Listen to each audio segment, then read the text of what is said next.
Problem সলভিংয়ে mainly প্যারা লাগে দুইটা সময়। একটা হচ্ছে যখন আমি দেখলাম যে হ্যাঁ জিনিসটা কাইন্ড অফ ব্রেইন গেমস বা পাজল টাইপের একটা কিছু। 5 বছরে যদি 3000 প্রবলেম সলভ করেন তাহলে বছরে 600 প্রবলেম হয় এবং অন অ্যাভারেজ ধরতে গেলে 1.5 থেকে 2টার মতো প্রবলেম সলভ করছেন ডেইলি। আমার কোডফোর্সের ম্যাক্স রেটিং হচ্ছে 1921 আর কোডশেফের ম্যাক্স হচ্ছে 2090। সো দেখা গেল যে আমরা হয়তো শহরে বিভিন্ন জায়গায় ঘুরছি, মাঝখানে হয়তো আমি প্রবলেমটা নিয়ে চিন্তা করছি, কোনো আইডিয়া শেয়ার করছি। না, এটা তো আসলে end of the day it's a game. আমার এটা মনে করতে ভালো লাগতো যে আসলে আমি হয়তো জিনিয়াস বা এরকম কিছু। প্রথম যে মানুষটা করে তার কিন্তু অ্যাকচুয়ালি ওই ব্যারিয়ারটাই ভাঙতে হয় যে না, এটা কারো পক্ষে পসিবল না হোক, আমার পক্ষে পসিবল। তার মানে এক্সপার্ট হওয়ার পরেও মানুষজন সেটব্যাক হয় এবং মানুষজন ফেল করে। এতটা জটিল লেভেলের ম্যাথমেটিক্স কিন্তু আসলে আমাদের প্রবলেম সলভিংয়ের ক্ষেত্রে লাগে না। এবং ওটা কি ল্যাঙ্গুয়েজের সাথে অত বেশি কানেকশন আছে কিনা? প্রথমত না। সো আমি কত দ্রুত কতগুলো ওয়ে ট্রাভার্স করে চলে এসে বের করতে পারছি যে কারেক্ট ওয়েটা কোনটা। এমন কিছু মানুষের মাঝে থাকতে পারবো যারা প্রোগ্রামিং নিয়ে কাজ করছে। ম্যারাথনের কথা যদি চিন্তা করি, আমি ম্যারাথন দৌড়াতে চাই, আগে হাঁটা শুরু করে দাও, জুতো পরে মাঠে নেমে পড়ো, বাকিটা পরে। কিন্তু এরকম কখনো মনে হয় না যে এ করবো না, আর ভালো লাগতেছে না, বন্ধ টন্ধ করে?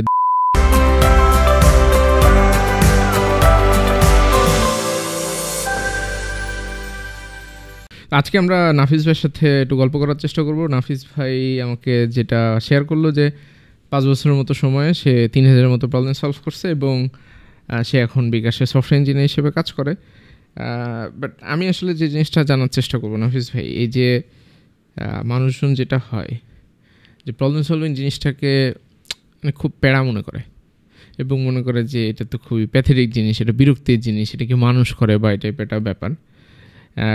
সেই জায়গাটাতে আপনি 5 বছরের মতো সময়ে 3000 প্রবলেম, মানে অলমোস্ট প্রত্যেক বছর 600টার মতো করে অন অ্যাভারেজ আপনি প্রবলেম সলভ করছেন। এবং এই জার্নির পর আপনার কাছে কী মনে হয়, প্রবলেম সলভিং কি আসলেই প্যারা? এটা কি মানুষের করা উচিত, নাকি হুদাই এটার পিছনে মানুষজন টাইম নষ্ট করে, বা হুদাই এটা একটা আলাদা ফ্যাসিনেশন তৈরি করে? মানে ঘটনাটা কি? এটা শুধুমাত্র আমি প্রবলেম সলভিংয়ের কথা বলবো না। আমি যদি চিন্তা করি যে আমি একজন ক্রিকেটার হতে চাই বা আমি একজন ফুটবলার হতে চাই, সো প্রত্যেকটা কাজের ক্ষেত্রে যে জিনিসটাকে আমি যদি একটা আমার প্যাশন হিসেবে নিতে চাই, সেই জিনিসটারই একটা লেভেলে গিয়ে আমাকে আসলে প্যারা মনে হবে। যেমন আমি যদি চিন্তা করি, আমি তো বিকেলবেলা গিয়ে ক্রিকেট খেলতেছি, সো এই ক্রিকেট খেলার সময় তো আমার খেলাটা খুব ফান লাগছে। বাট আমি যদি জিনিসটাকে ক্যারিয়ার হিসেবে নেই, যখন আমাকে হয়তো ডেইলি অ্যাটলিস্ট কিছু আওয়ার আমাকে এইটার প্র্যাকটিসে দিতে হবে, আমাকে ফিটনেস মেনটেন করতে হবে, আমাকে ডায়েট মেনটেন করতে হবে, একটা সময় গিয়ে আমার কাছে মনে হবে যে না, এই জিনিসটা কিছুটা আমার কাছে প্যারা হিসেবে মনে হচ্ছে। সো প্রবলেম সলভিংয়ের ক্ষেত্রে ব্যাপারটা এরকম। প্রবলেম সলভিংয়ে মেইনলি প্যারা লাগে দুইটা সময়। একটা হচ্ছে যখন আমি শুরু করি, তো শুরু করার সময় দেখা যায় যে হয়তো আমি কিছু জিনিস শিখতে গিয়ে কিছু গ্যাপ পড়ে, তো দেখা যায় যে হয়তো আমার সাথে যারা শিখছে তারা কিছুটা এগিয়ে গেছে, সো এই জিনিসটা নিয়ে মনে হয় যে না, আমি তো সাথে তাল মিলাতে পারছি না।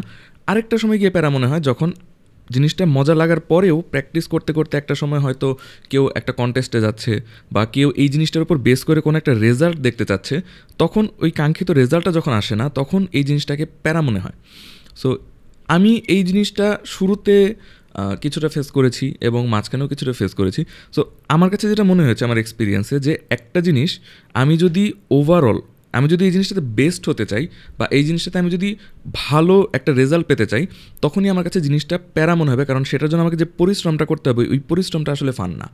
আমি জিনিসটাকে যদি ফান হিসেবে করি, আমি হয়তো টুকটাক কিছু প্রবলেম সলভিং করলাম, একটা দুটো কন্টেস্ট করলাম, আমি একদিন কন্টেস্টে ভালো করলাম, একদিন খারাপ করলাম, আমি জিনিসটা নিয়ে যে কন্টেস্টে খারাপ করলাম বা প্রবলেম সলভ করতে পারলাম না, ওই প্রবলেমটাকে আমি হয়তো পরবর্তীতে আবার অ্যাপ্রোচ করলাম না। সো এইভাবে যদি করতে থাকি, আমার যদি মাথায় কোনো টার্গেট না থাকে, তখন হয়তো জিনিসটা আমার আলটিমেটলি শুধু ফান পার্টটুকুই নিতে পারবো, যেটা হয়তো আমি বলতে পারি যে হ্যাঁ, প্রবলেম সলভিং আমার প্যাশন না, প্রবলেম সলভিং আমার হবি। সো জিনিসটাকে যদি আমি প্যাশন বানিয়ে ফেলতে চাই, জিনিসটাকে যদি আমি নিজেকে একটা সেরা পজিশনে নিয়ে যেতে চাই, তখনই আমাকে আসলে জিনিসটার জন্য যে পরিশ্রমটা দিতে হবে, ওইটা আমাকে একটা লেভেলে আসলে প্যারা দিবে। আমি অনেকগুলো পয়েন্ট পাইছি, তার ভিতরে একটা ইন্টারেস্টিং বিষয় হইতেছে, আমি হঠাৎ করে মাথায় আসলো যে প্রবলেম সলভিং স্টার্ট করাটা এটা ইটসেলফ একটা প্রবলেম। এই প্রবলেমটা আগে সলভ করতে হয়, দেন সে প্রবলেম সলভিংয়ের জার্নি মনে হয় স্টার্ট করে। তো এখানে আমার মাথায় যে কোশ্চেনটা আসছে সেটা হচ্ছে, প্রথমত এই প্রবলেম সলভিংটা কেন করা উচিত? মানে আপনি যে বললেন না যে আমি প্রফেশনাল, মানে প্রফেশনাল তো কেউ দেখা যায় যে কন্টেস্ট বা এই টাইপের জিনিসপত্র করে না, এটা তো একটা ফান বা ইটস এ স্পোর্টস, সেটা একটা ঠিক আছে। বাট বিষয়টা এরকম, আমরা যখন সফটওয়্যার ইঞ্জিনিয়ারিং লাইনে যাই এবং আমাদের কম বেশি সবারই ধারণা আছে যে আমি যে কোনো একটা টেকনোলজি স্ট্যাক শিখেই তো, বা আমি হয়তো বা জাভা কটলিন শিখে একটা মোবাইল অ্যাপ বানিয়ে ফেলতে পারি, অথবা জাভা স্প্রিং বুট শিখে আমি একটা ওয়েবসাইটে ব্যাকএন্ড তৈরি করে ফেলতে পারি। তো আমি কেন হইতেছে এই প্রবলেম সলভিংয়ের মধ্যে একটা প্যারাদায়ক জিনিস করবো? সো আপনি যখন ইনিশিয়ালি স্টার্ট করছিলেন, মানে কারণটা কী ছিল প্রবলেম সলভিং স্টার্ট করার? অ্যাকচুয়ালি অনেস্টলি যদি বলি, আমার প্রবলেম সলভিং স্টার্ট করার কারণ দুইটা কারণ ছিল। একটা কারণ হচ্ছে এই জিনিসটা আমি যাদের কাছ থেকে মোটিভেশন পেয়েছি বা যতটুকু এই জিনিসটা সম্পর্কে আইডিয়া পেয়েছি, আমি এই জিনিসটাকে একটা গেম হিসেবে আইডিয়া পেয়েছি। এবং আমি যখন নিজে শুরু করেছি আমি দেখলাম যে হ্যাঁ, জিনিসটা কাইন্ড অফ ব্রেইন গেমস বা পাজল টাইপের একটা কিছু। এবং দ্বিতীয়ত আর একটা জিনিস যেটা হচ্ছে, এই কাজটা করলে হ্যাঁ এখানে ক্যারিয়ার বিল্ড আপের একটা স্কোপ আছে, বা সফটওয়্যার ইন্ডাস্ট্রিতে প্রবলেম সলভার বা কম্পিটিটিভ প্রোগ্রামিং এই জিনিসটাকে একটা ভালো চোখে দেখা হয়। সো এটা কিছু ক্ষেত্রে আমাকে হয়তো ডেভেলপিংয়ের কিছু স্কিলও গ্রো করার সুযোগ করে দিবে। এই দুইটা জিনিস আমি যখন জানলাম তখনই আমার কাছে মনে হলো যে ঠিক আছে, তাহলে এই জিনিসটা নিয়ে হয়তো আমি ভার্সিটির যে সময়টা সেই সময়টাতে কাজ করব। আচ্ছা, এই একটা জিনিস হইতেছে যে আপনি 5 বছরে যদি 3000 প্রবলেম সলভ করেন তাহলে বছরে 600 প্রবলেম হয়, এবং অন অ্যাভারেজ ধরতে গেলে 1.5 থেকে 2টার মতো প্রবলেম সলভ করছেন ডেইলি। মানে ঈদ, পূজা বা এই টাইপের কোনো সময়, বা যখন বন্ধ থাকে আমাদের ইউজুয়ালি, তো বন্ধের সময় কি কখনো ব্রেক ট্রেক দিচ্ছেন কিনা? বন্ধের সময় একদম নর্মালি প্রতি বছরের প্রতিটা দিন যেরকমভাবে প্র্যাকটিস হয় ওইভাবে প্র্যাকটিসটা হয় না। আপনি কি বছরের শুরুতে কখনো টার্গেট সেট করছিলেন যে এই বছর 600 প্রবলেম সলভ করব? এক বছরে এরকমভাবে কোনো টার্গেট ফিক্স করি নাই, কিন্তু মাঝে মধ্যে দেখা গেছে যখন আমি হয়তো আমার কাঙ্ক্ষিত রেটিংয়ের যে আপগ্রেডটা সেই আপগ্রেডটা পাচ্ছি না, বা আমি যতগুলো প্রবলেম সলভ করতে চাচ্ছি করতে পারছি না। আপনার এখন কোড ফোর্সেস এন্ড কোড শেফে রেটিং কত এখন? এখন একটু কম। ম্যাক্স রেটিং কত? আমার কোড ফোর্সের ম্যাক্স রেটিং হচ্ছে 1921। আচ্ছা। আর কোড শেফের ম্যাক্স হচ্ছে 2090। আচ্ছা, তার মানে ওইটাতে 4 স্টার, আর আরেকটা হইতেছে ওই যে ক্যান্ডিডেট মাস্টার বলে, এরপরে মাস্টার সম্ভবত। হ্যাঁ, এরপরে 2100তে মাস্টার। আচ্ছা, হ্যাঁ বলতেছিলেন যে কখনো গ্যাপ দিচ্ছেন কিনা? সো যেটা হয় যে কোনো দিন হয়তো 5টা প্রবলেম সলভ করেছি, কোনো দিন হয়তো 1টা বা 2টা প্রবলেম এরকম সলভ হয়েছে। সো ঈদের ব্যাপারে একটা মজার কাহিনী আছে, সেটা হচ্ছে যে আমার যে বেস্ট ফ্রেন্ড সেও প্রবলেম সলভার, সেও কম্পিটিটিভ প্রোগ্রামার ছিল। এই বেস্ট ফ্রেন্ড কি প্রবলেম সলভিং যখন আপনি স্টার্ট করছেন তারপরে হয়েছে নাকি আগেই ছিল? না, বেস্ট ফ্রেন্ড আগে থেকেই ছিল। আমাদের স্কুল লেভেল থেকে আমরা বেস্ট ফ্রেন্ড। ইভেন মজার ব্যাপার হচ্ছে, আমি আমার ইউনিভার্সিটির ফার্স্ট ক্যান্ডিডেট মাস্টার এবং আমার বেস্ট ফ্রেন্ড ওর ইউনিভার্সিটির ফার্স্ট ক্যান্ডিডেট মাস্টার। তো এরকম হয়েছে যে আমার ফ্রেন্ডকে অনেকে এরকম কোয়েশ্চেন করেছে যে ভাইয়া আপনি কি ক্যান্ডিডেট মাস্টার দেখে দেখে ফ্রেন্ড বানান কিনা। ইভেন অ্যাকচুয়ালি ঈদের যে কাহিনীগুলো যেগুলো বলছি, এগুলো ওই সময় আমরা কেউই আসলে ক্যান্ডিডেট মাস্টার ছিলামও না। সো হ্যাঁ, আমাদের ফ্রেন্ডশিপ আসলে আগে থেকে ছিল। বাট এই যে ফ্রেন্ডশিপটা আমাকে কাইন্ড অফ শুরু করার ক্ষেত্রে একটা মোটিভেশন দিয়েছে, যেহেতু ও আমার আগে থেকে বেস্ট ফ্রেন্ড, আমার সম্পর্কে আইডিয়া আছে। ও আমাকে এই মোটিভেশনটা দিয়েছিল যে যেহেতু আই থিঙ্ক তোমার এই জিনিসটা ভালো লাগবে, তোমার এই জিনিসটা শুরু করা উচিত। সো এই পার্টটা থেকে আমি শুরু করেছিলাম। সো মজার ব্যাপার হতো যেটা, যে ঈদের মধ্যে যেহেতু ও আমার কিছুটা আগে প্রবলেম সলভিং শুরু করেছিল, সো আমার থেকে কিছুটা এগিয়েছিল সব ক্ষেত্রে। সো দেখা যেত যে ঈদের মধ্যে আমরা দুজনে যেহেতু একই জায়গায় থাকি, তো ঈদের নামাজ পড়ার পরে দুজনে দেখা সাক্ষাৎ করতাম, সারাদিন ঘোরাঘুরি করতাম। তো এর মাঝখানেও যেটা করতো, মাঝখানে যে একটা গ্যাপ ছিল, আমাদের দেখা হয়নি, ও 2-3টা মজার প্রবলেম এবং ক্রিটিক্যাল প্রবলেম নিয়ে আসতো, এবং দিনের শুরুতে সেই প্রবলেমগুলো আমাকে সে বুঝিয়ে দিত যে এই প্রবলেম, এটা করতে হবে, এটা করার পর এটার সলিউশন কী হতে পারে। সো দেখা গেল যে আমরা হয়তো শহরে বিভিন্ন জায়গায় ঘুরছি, মাঝখানে হয়তো আমি প্রবলেমটা নিয়ে চিন্তা করছি, কোনো আইডিয়া শেয়ার করছি, হয়তো সে আমাকে একটা কেস দিচ্ছে, সেই আইডিয়াটা মনে হচ্ছে যে না ইনভ্যালিড। এরকম কিছু করতে করতে হয়তো আমি কোনোটা আইডিয়া পেতাম না, দিন শেষে হয়তো সে আমাকে ওই আইডিয়াটা শেয়ার করতো। সো কাইন্ড অফ ঈদের মধ্যে মানে জিনিসটা আমরা এতটা ফানলি নিতাম যে ঈদের মধ্যে দেখা যেত যে ফান অ্যাক্টিভিটিসের একটা পার্ট হচ্ছে এই প্রবলেম সলভিংটাও। না, এটা তো আসলে end of the day it's a game. এটা গেম, এবং মানুষজন কিন্তু দাবা খেলার প্রতিযোগিতা হয়, এবং এটা ওয়ার্ল্ড ওয়াইড খুবই রিনাউন্ড একটা জিনিস, যে চেস কম্পিটিশন বা চেস কন্টেস্ট যেগুলো হয়। সিমিলারলি কিন্তু এই প্রোগ্রামিংয়ের যে কন্টেস্ট যেটা, বা এসিএম আইসিপিসি, এই কারণেই ওয়ার্ল্ড ওয়াইড একটা জনপ্রিয় একটা বিষয়। কিন্তু সামহাও এই খেলাটার ভিতরে মানুষজন সামহাও কেন জানি ঢুকতে পারে না। এটার কি আপনার কাছে কি মনে হয় যে এবং আপনি তো আপনার ইউনিভার্সিটিতে জুনিয়রদের সাথে আপনার কথাবার্তা হয়, এখনও হয় আশা করি। তো ওদের সাথে যখন কথাবার্তা বলেন, আসলে সমস্যাটা কোথায় মনে হয়? যে ওরা কি মাথার ভিতরে আগে থেকে সেট করে ফেলে যে ইটস ভেরি কমপ্লিকেটেড, এটা আমাকে দিয়ে হবে না, সো বাদ দেই? যেমন আমরা যখন হাই স্কুলে পড়াশোনা করি, অনেক সময় ম্যাথ আমরা ইন্টেনশনালি মানে মনে করতে থাকি। ওই যে একটা জিনিস সবসময় একটা বাংলা প্রবাদ বা আছে যে বনের বাগে খায় না মনের বাগে খায়, আর কি, এরকম একটা জিনিস। তো বিষয়টা আসলে কি? এই বিষয়টা আসলে পুরোপুরি আমি মনে করি যে আপনি যেটা বললেন যে বনের বাগে খায় না মনের বাগে খায়, অ্যাকচুয়ালি স্টুডেন্টদের বা জুনিয়রদের মনের মধ্যে এই জিনিসটা থাকে। একটা জিনিস যেটা হয় যে মাইন্ডসেট বিভিন্ন রকমের থাকে। সো অনেকের দেখা যায় যে হয়তো ছোটোবেলা থেকে মাইন্ডসেটটা এরকম যে আসলে আমি খুব জিনিয়াস, আচ্ছা, আমি হয়তো খুব ব্রেনি, এরকম কিছু। যেমন আমার এই জিনিসটা কাইন্ড অফ ছিল। যদি আমি বলবো যে না আমি অত জিনিয়াস বা ওরকম কিছু না, ওই যে মুভিতে যেরকম দেখায় যে মাইন্ডের পেছনে অনেক কিছু ক্যালকুলেশন চলছে, পিছনে একটা ম্যাথমেটিক্যাল একটা ইকুয়েশন রেডি, এই জিনিসটা হয়তো না। বাট আমার এটা মনে করতে ভালো লাগতো যে আসলে আমি হয়তো জিনিয়াস বা এরকম কিছু। বা ইউনিভার্সিটিতে পড়াশোনা বা স্কুলে পড়াশোনা টুকটাক বিষয়ে স্যাররা অনেক সময় মোটিভেশন দিত, তাতে মনে হতো হ্যাঁ আসলে আমি তো ভালো করছি বা ভালো করা পসিবল। সো এইটা আবার অনেকের যেটা থাকে মাইন্ডে, অনেকে নিজে নিজেই ধরে রাখে যে আমি আসলে হয়তো অত জিনিয়াস না, আমার ব্রেন হয়তো অতটা ভালো না। আমি যে বলছি যে আমার ব্রেন অনেক ভালো, আমি অনেক জিনিয়াস, আরেকটা ফ্রেন্ড যে বলছে যে না আমার ব্রেনে আসলে পড়া বা প্রবলেম এই জিনিসগুলো অত সহজে ঢোকে না, আমরা কেউ কিন্তু আসলে ব্রেন টেস্ট করি নাই। সো দুইজনেরই কিন্তু জিনিসটা মাইন্ডের মধ্যেই রয়েছে, মানে কাইন্ড অফ একটা পারসেপশন এই জিনিসটা আসলে জিনিসটা। সো হ্যাঁ, সো এই জিনিসটা আসলে খুবই ইম্পর্টেন্ট। টেস্ট করে দেখা না, টেস্ট করে দেখাটা আমি ইম্পর্টেন্ট বলবো না, কারণ আমি যদি জেনে যাই তাহলে কিন্তু আসলে আমি পরবর্তীতে যে কথাটা বলতে যাচ্ছি এটা খুব একটা কাজে লাগবে না। কারণ আমি পারসেপশন জিনিসটা, আমি এমন অনেক কন্টেস্ট গেছে যে আমার যে ফ্রেন্ডটা বলছে যে ভাই তোর তো ব্রেন অনেক শার্প, আমার তো ব্রেন শার্প না, আমার প্রবলেম সহজে বুঝি না, ও আমার চেয়ে ভালো করেছে। তার মানে কি ওই একটা কন্টেস্টের দিন আমাদের ব্রেন কি সোয়াপ হয়ে গেছে, নাকি আমার ব্রেন ফাংশনালিটি কমিয়ে দিয়েছে যে না আজকে আমার মর্জি নাই, আজকে আমি কাজ করব না? সো এরকম কিন্তু আসলে জিনিসটা হয় না, আপস অ্যান্ড ডাউনস প্রতিদিন থাকে।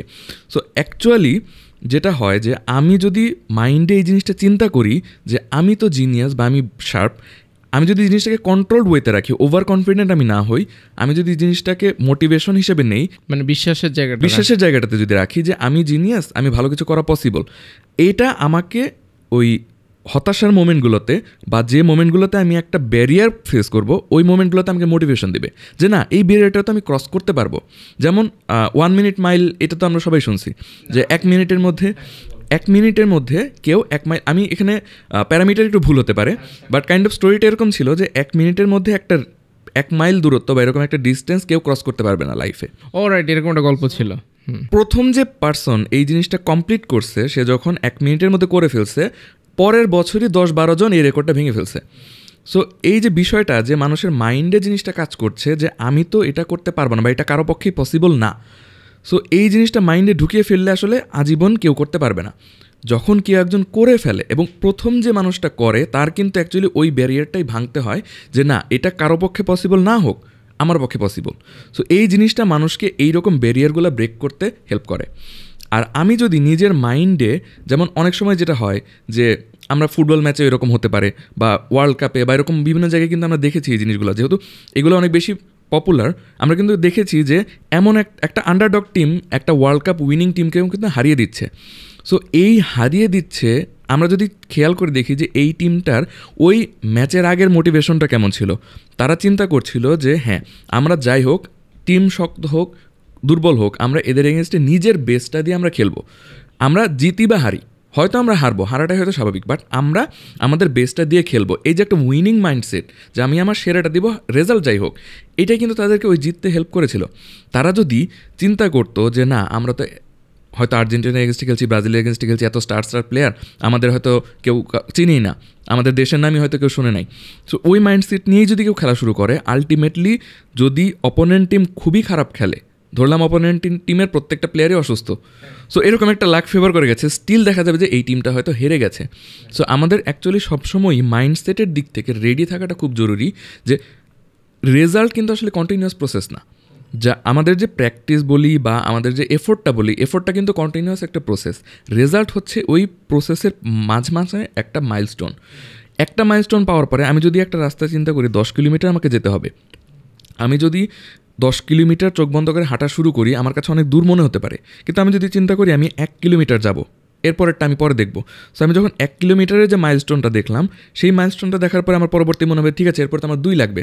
সো যে 1 কিলোমিটার ডিস্টেন্সটা কিন্তু কম। সো আলটিমেটলি আমি কিন্তু খুব ইজিলি জিনিসটাকে ফেস করতে পারছি বা এই ডিস্টেন্সটাকে ক্রস করতে পারছি। আমার ফোকাসটা থাকতে হবে এই দুইটা জিনিসে, যে আমি রেজাল্ট পাচ্ছি কি না ঠিক আছে, কিন্তু কন্টিনিউয়াসলি যে রেজাল্ট পেতে হবে এমন না।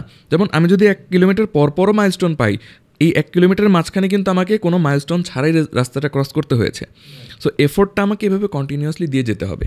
সো তখনই, এবং এই এফোর্টটা যখন আমি রেজাল্ট পাচ্ছি না তখনকার মোমেন্টেই আমাকে এই মাইন্ডসেটটা হেল্প করবে যে আমি তো ব্রিলিয়ান্ট, সো আমি এটা ক্রস করতে পারবো। আমি জাস্ট ছোট করে একটু যদি ইন্টারাপ্ট করি, সেটা হচ্ছে এই আপনি যেহেতু এখন অলরেডি 3000 প্রবলেম সলভ করে ফেলছেন, একটা ভালো কোম্পানিতে জব করেন, তো ন্যাচারালি অনেকের মাথার ভিতরে এই জিনিস ঘুরে যে ভাই কেউ একবার যদি কোনোভাবে এটা অ্যাচিভ করে ফেলে তখন সে এরকম অনেক মোটিভেশনের পজিটিভ কথাবার্তা বলে।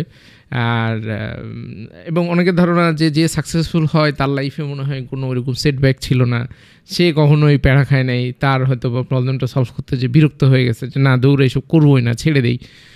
এরকম ঘটনা ঘটছে কিনা আপনার, নাকি আপনি একদম যা শুরু করছেন আর এক ধাক্কায় 3000 প্রবলেম সলভ করে বিকাশের চেয়ারে যে বসছেন? এটা খুবই ভালো একটা প্রশ্ন।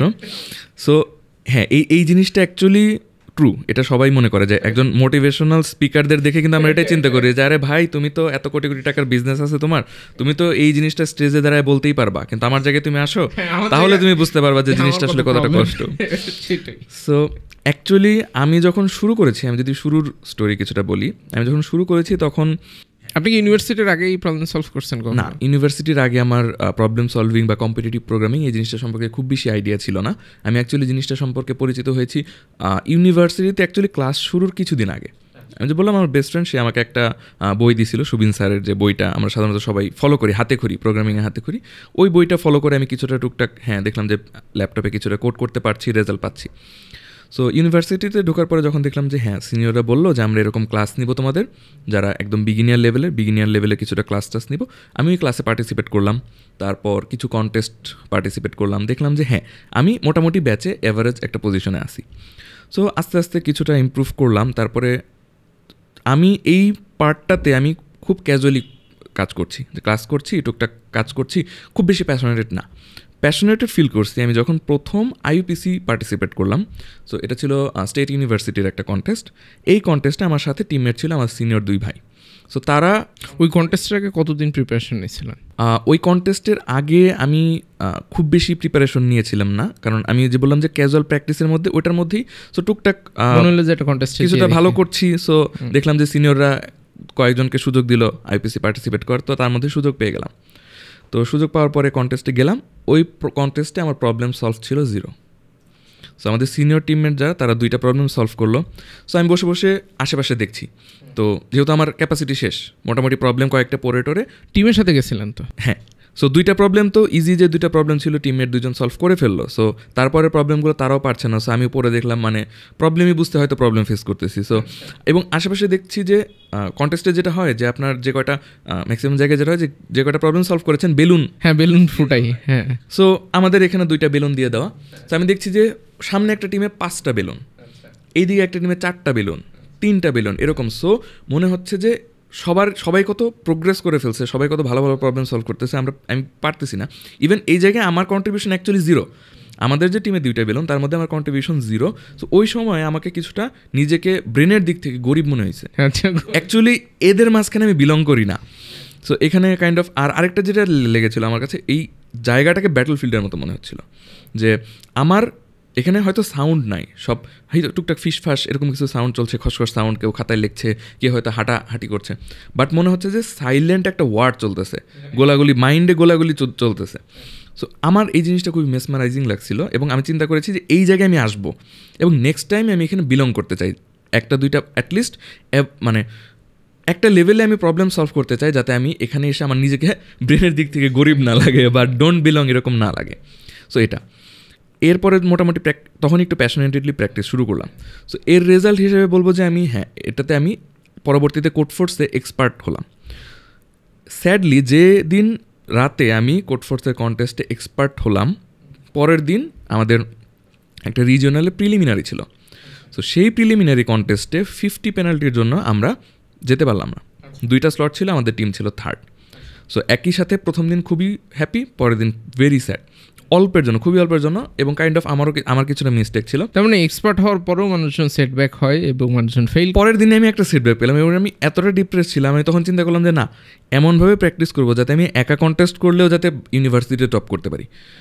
যদিও এটা মানে টার্গেট হিসেবে নিয়েছি, অ্যাচিভ কতটুকু করতে পেরেছি সেটা আল্লাহ তাআলা ভালো জানে, বাট এটার মোটিভেশন হিসেবে আমি বলবো যে হ্যাঁ, এটাতে আমি যেটুকু প্র্যাকটিস বাড়িয়ে দিয়েছি সেটার কারণে আমি ক্যান্ডিডেট মাস্টার এই র্যাঙ্কটা পেয়েছি।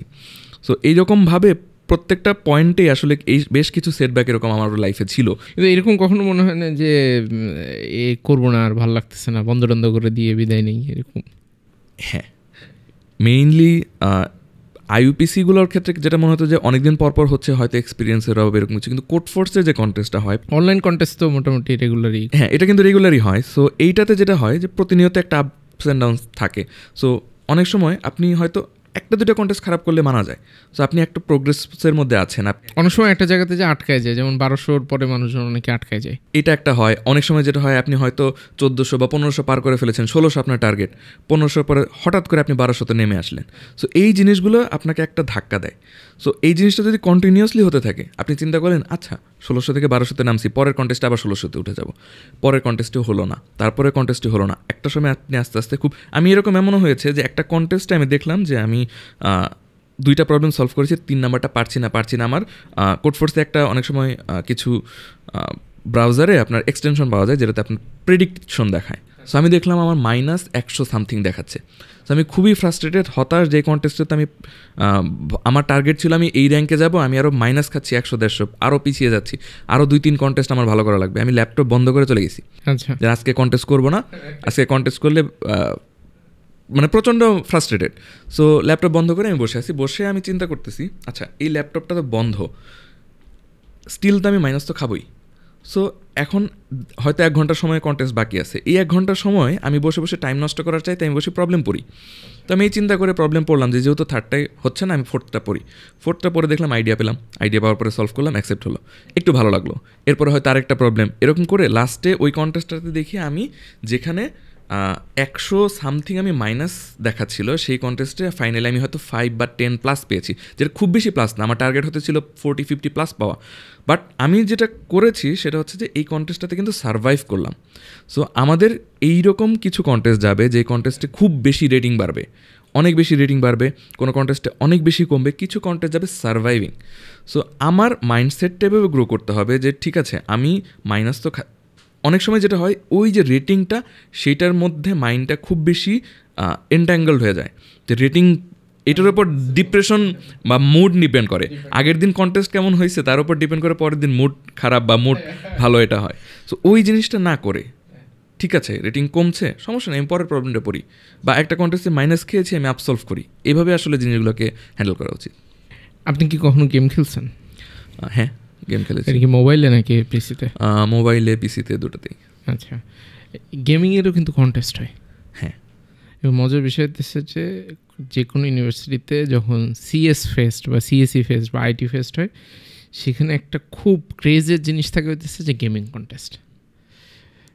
তো এই গেমিং কন্টেস্টের লোকজনের অভাব হয় না, মানে সবাই পারুক না পারুক ওখানে যে দাঁড়ায় আছে এবং দেখতেছে, এই করতেছে। বাট প্রোগ্রামিংয়ের জায়গাটাতে যেমন আপনি বলতেছিলেন, এবং এটা আমার নিজেরও দেখার সুযোগ হয়েছে যখন আমি অফলাইনে কোনো কন্টেস্ট দেখছি, আমি দেখছি যে মানে গেমিং ইউজুয়ালি যখন গেমিং কন্টেস্ট হয় তখন ওখানে কিন্তু হেভি হই হুল্লোড় হইতে থাকে এবং ওরা কিবোর্ড ভাঙাচোরা বিভিন্ন জিনিসপত্র করে।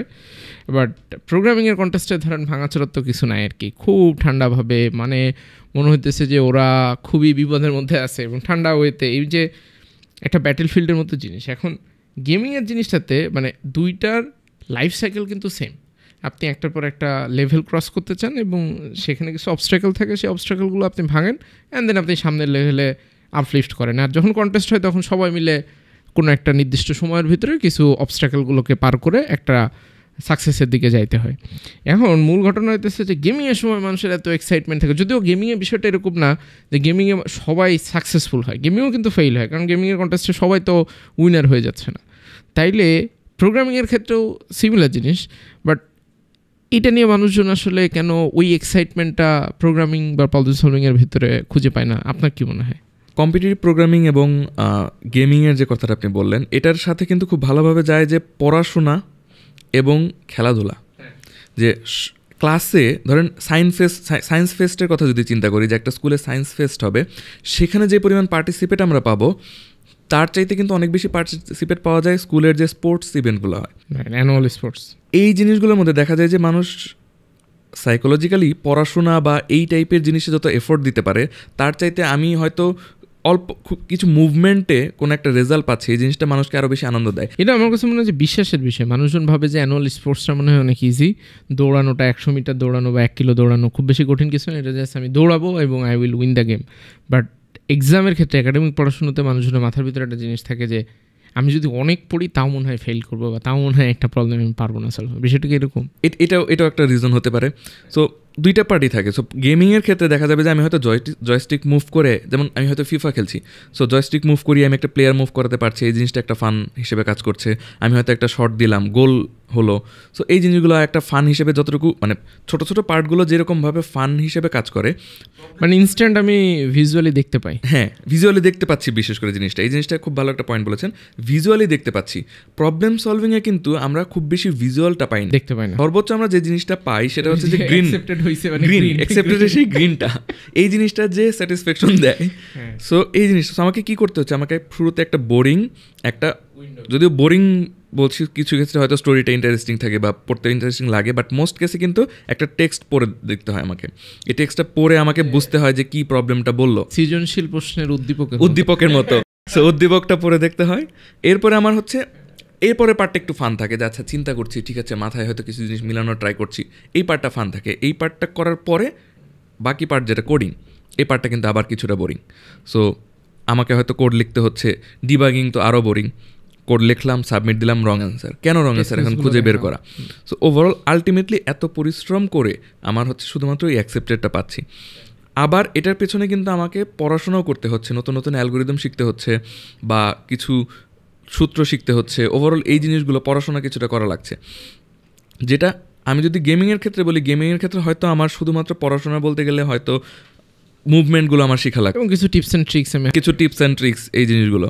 সো এই দিক থেকে আসলে জিনিসটা মানে ফানের দিক থেকে মানুষজন এই জন্যই আর গেমিং সিরিজ। আমার কাছে মনে হয় যে পারসেপশনটাই মূল বিষয়। মানে বিষয়টা হইতেছে মানুষ মনে করে, তো মনে করা থেকে আলটিমেটলি এই সমস্যার উৎপত্তি স্থল আমার কাছে মনে হয়। আচ্ছা, এইবার আমরা অনেকক্ষণ ধরে মোটিভেশন এটা সেটা সম্পর্কে কথা বলার চেষ্টা করলাম, বাট মূল বিষয় হইতেছে প্রবলেমটা তো সলভ করা স্টার্ট করতে হবে। এখন প্রবলেমটা সলভ করা স্টার্ট করার ক্ষেত্রে অনেক সময় একটা মেন্টালি আগে থেকে একটা ব্যারিয়ার সেট করে, যে আমি তো ম্যাথে ভালো না, আমার ম্যাথটা হয়তো বা অত বেশি আমি ভালো পারি না, আমি এইচএসসি পাস করছি হয়তো বা ক্যালকুলাসের অল্প অল্প জাস্ট শর্ট সিলেবাস পড়ে, তা আমি মনে হয় পারবো না। এখন বিষয় হইতেছে ম্যাথ আসলে কতটুকু প্রয়োজন হয় বলে আপনার মনে হয়? ইনফ্যাক্ট আমি জাস্ট আপনাকে কোশ্চেন অ্যান্সারটা দিতে যাতে সহজে আমি আরও একটু বাউন্ডারি দিয়ে দিই, যে আমি 2000 রেটিং পর্যন্ত প্রবলেম সলভ করতে চাই, সেটার জন্য আমার কতটুকু ম্যাথ হইলে গুড এনাফ? এটার জন্য কিন্তু আসলে খুব বেশি আমাদের ক্রিটিক্যাল যে ম্যাথ, বিশেষ করে আমরা 9-10 বা কলেজে যে ক্যালকুলাসটা আসলে সবাই ভয় পায়। ইভেন আমিও যে প্রবলেম সলভিং করি স্টিল স্কুলে বা কলেজে ক্যালকুলাস, এই জিনিসটাকে আমিও ভয় পেতাম। বা ইউনিভার্সিটি লাইফে যখন দেখলাম যে আবার সেই ক্যালকুলাসই পড়তে হবে, সো তখনও জিনিসটা কিছুটা আতঙ্ক তৈরি করেছিল। তো এতটা জটিল লেভেলের ম্যাথমেটিক্স কিন্তু আসলে আমাদের প্রবলেম সলভিংয়ের ক্ষেত্রে লাগে না। এবং অ্যাকচুয়ালি ম্যাথ জিনিসটাকে আমরা ভয় পাই হচ্ছে প্র্যাকটিস করতে হয় বেশি। এই জন্য প্রথম কথা হচ্ছে, আমরা যদি একটা স্টোরি পড়ছি বাংলায়, যেমন হয়তো আমরা গল্প পড়তে সবচেয়ে বেশি ভালো লাগে, বাংলা বইয়ের আনন্দ পাঠটা সবচেয়ে পছন্দ সবার, কারণ আমি গল্প পড়ছি, প্রত্যেকটা লাইন বাই লাইন আমি ইজিলি নিজে দেখেই বুঝতে পারছি, আমাকে কারো হেল্প নিতে হচ্ছে না, জিনিসটা বারবার পড়তে হচ্ছে না, ওই প্রত্যেকটা জিনিসের ইমোশন আমি ইনস্ট্যান্ট ফিল করতে পারছি। কিন্তু ম্যাথমেটিক্সে ইমোশন তো নাই। সো এই জিনিসটার মধ্যে আমার হয়তো একটা ম্যাথ পারতে পরীক্ষার হলে আরও 5টা ম্যাথ বুঝতে হচ্ছে, 5টা ম্যাথ 5 বার করে প্র্যাকটিস করতে হচ্ছে। সো ওই জিনিসটাকে অ্যাকচুয়ালি আমি যদি কেন হচ্ছে, কিভাবে হচ্ছে, এরকম কিছু প্রশ্ন আনতে পারি, যে না আমি ম্যাথ করব, ম্যাথটা করে আমি পরীক্ষার মধ্যে আমি জাস্ট অ্যান্সারটা মিলিয়ে দিব, আমি 5 মার্কস পাবো, এই জিনিসটা চিন্তা না করে আমি যদি চিন্তা করি যে আচ্ছা এই ফর্মুলাটা ইউজ করো। যেমন আমি কিছু সময় হয়তো টিউশনি করেছি, তখন ম্যাথমেটিক্সের ক্ষেত্রে স্টুডেন্টদের যেটা বলতাম, যে হয়তো অনেক সময় গাইডে বা এরকম কিছু জায়গায় এরকম দেওয়া থাকে, এই জায়গায় আমি x equal to sine theta ধরবো। আমি বলতাম যে x equal to sine theta আমি কেন ধরবো, আমি x equal to cos theta ধরে ম্যাথটা করবো। ম্যাথটা করলে একটা সময় আমি গিয়ে দেখবো যে আমি আটকে গেছি এবং আমি আর কিছু প্রোগ্রেস করতে পারছি না। অটোমেটিক্যালি ওই জায়গাটাতে আমি বুঝতে পারবো যে আচ্ছা এখানে যদি সাইন থিটা ধরতাম তাহলে তো আমার এই যে একটা জটিল কিছু চলে আসছে এটা তো সিম্পল হয়ে যেত, পরের লাইনটাতে আমি খুব ইজিলি চলে যেতে পারতাম। সো এই অ্যাপ্রোচগুলোতে ট্রাই করা, এক্সপেরিয়েন্স করা আর কি, এই জিনিসগুলো। সো ওইভাবে যদি চিন্তা করে ম্যাথমেটিক্সটাও কিছুটা ইজি লাগবে। বাট স্টিল যদি বলি যে না আমার কাছে ম্যাথমেটিক্সটাকে আমি ইজি করতে চাচ্ছি না, স্টিল প্রবলেম সলভিংয়ে কিন্তু আসলে আমার বেসিক যে যোগ বিয়োগ গুণ ভাগ এছাড়া কিন্তু খুব বেশি জটিল কিছু আসলে লাগে না। ধরেন স্কুল কলেজ পর্যন্ত মানুষজন খুব বেশি একটা ম্যাথ যা করছিল ভুলে টুলে গেছে, এখন সে ইউনিভার্সিটিতে সিএসসিতে ভর্তি হয়েছে, এখন তো প্রবলেম সলভিং সে একটু করা তার কাইন্ড অফ ফরজ একটা জিনিস। সেই ক্ষেত্রে তার ওই আগের যে ম্যাথগুলোকে রিভাইজ বা রিফ্রেশ করার জন্য কি কোনো বই অথবা কোনো ভিডিও বা কোনো আপনার সাজেশন আছে কিনা যেটা দেখলে তার জন্য একটু রিভাইজড হয়ে যেতে পারে? অ্যাকচুয়ালি কেউ যদি ক্লাস 9-এর যে ম্যাথমেটিক্স বইটা আছে সেই বইটার যে বেসিক ফর্মুলা, যেমন প্রবলেম সলভিং আমাদের কী কী লাগবে, হয়তো পারমোটেশন কম্বিনেশনের কিছু ফর্মুলা লাগতে পারে, সবচেয়ে জটিল যদি বলি তাহলে লাগবে পারমোটেশন অ্যান্ড কম্বিনেশনের যে ইগুলো। ইভেন আমার কাছে মনে হয় যে নাফিস ভাই সবচেয়ে বড় সমস্যাটা হয় ডিফারেন্ট জায়গায়। আমরা ছোটোবেলা থেকে পারমোটেশন কম্বিনেশন শুনে অভ্যস্ত না, এটার বাংলা যে টার্ম এটা শুনে শুনে আমরা অভ্যস্ত। কারণ বাংলা মিডিয়ামে তো ধরেন পারমুটেশন কম্বিনেশন এবং ওই যে টার্মসগুলো যখন আমি ইনিশিয়ালি স্টার্ট করতে যাই প্রোগ্রামিং বা প্রবলেম সলভিং, পুরো জিনিসটাই কিন্তু থাকে ইংরেজিতে। তো ইংরেজিতে যখন আমি একটা প্রবলেম দেখি তখন আমি ধরেন ওই বাংলার সাথে মিলায়ে জিনিসটা কনটেক্সট বা কনটেক্সচুয়ালাইজ করতে গেলে অনেক সময় একটু চ্যালেঞ্জ হয়ে যায়, তাই না, নাকি এরকম? হ্যাঁ, এটাও একটা প্রবলেম। এটা কিন্তু শুরুতে যখন প্রবলেম সলভিং করতে আসে, আপনি যে বললে একটা প্রশ্ন করেছিলেন যে কেন কঠিন মনে করে সবাই, এই ভাষার জিনিসটাও কিন্তু আসলে অনেকের জন্য এটা একটা রিজন যে আমরা ইভেন ইউনিভার্সিটি লেভেলে অনেক সময় বই যদি ইংলিশেও থাকে আমরা হয়তো ক্লাসটা করছি বাংলাতে। সো এই জিনিসগুলো আসলে একটা রিজন হয়ে দাঁড়ায় যখন একটা প্রবলেম আমি পড়ছি, একে তো আমাকে একটা টেক্সট পড়ে সেখান থেকে একটা প্রবলেম ফিগার আউট করতে হবে, সেটার মধ্যে কী ক্লু দিয়েছে সেটা ফিগার আউট করতে হবে, এবং ওই জিনিসটা করতে হচ্ছে এমন একটা ল্যাঙ্গুয়েজে যেই ল্যাঙ্গুয়েজটা হয়তো আমি সচরাচর অভ্যস্ত না।